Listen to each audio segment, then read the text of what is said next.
I never imagined that one careless evening could tear my life apart, but here I am, sitting alone in my kitchen, replaying every single moment in my head. My name's Daniel, I'm 36, and for the past 10 years, I thought I had a marriage that could survive anything.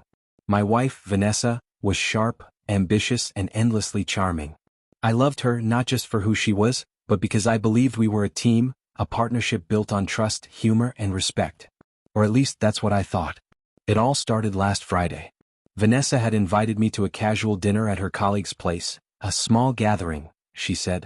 Her coworker Tom had a reputation for his sarcasm, and his wife Karen was the type who laughed at everything no matter how cruel. I should have felt a warning in my gut, but I ignored it, chalking it up to the usual office jokes. The night began innocently enough. Wine, laughter, stories about ridiculous office scenarios. I leaned back, comfortable in the familiarity of our routine, thinking everything was fine. Vanessa, in her usual way, floated around the room, talking, laughing, charming everyone with her effortless humor. I smiled. She always had that effect on people, until she didn't. It happened just as the conversation turned to husbands and loyalty. Tom raised his glass, grinning, and said, "Here's to all the husbands who think they're in charge." Everyone laughed lightly, the casual banter of friends. I laughed too, taking the jab as harmless.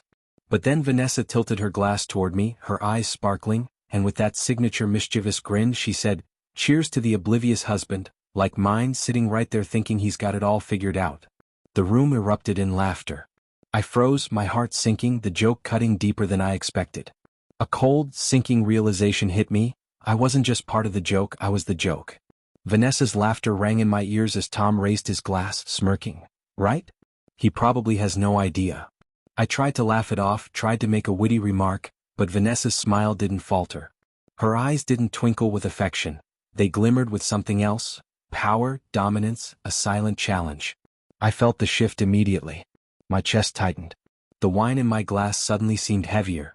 The conversation around me blurred. I noticed Vanessa lean closer to Tom, whispering something I couldn't catch. The words didn't matter, the tone did. That tone, the one where laughter hides intention and jokes carry a sharp edge.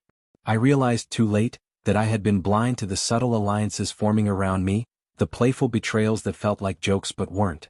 By the end of the night, instead of the easy ride home filled with casual conversation, the silence between us was deafening.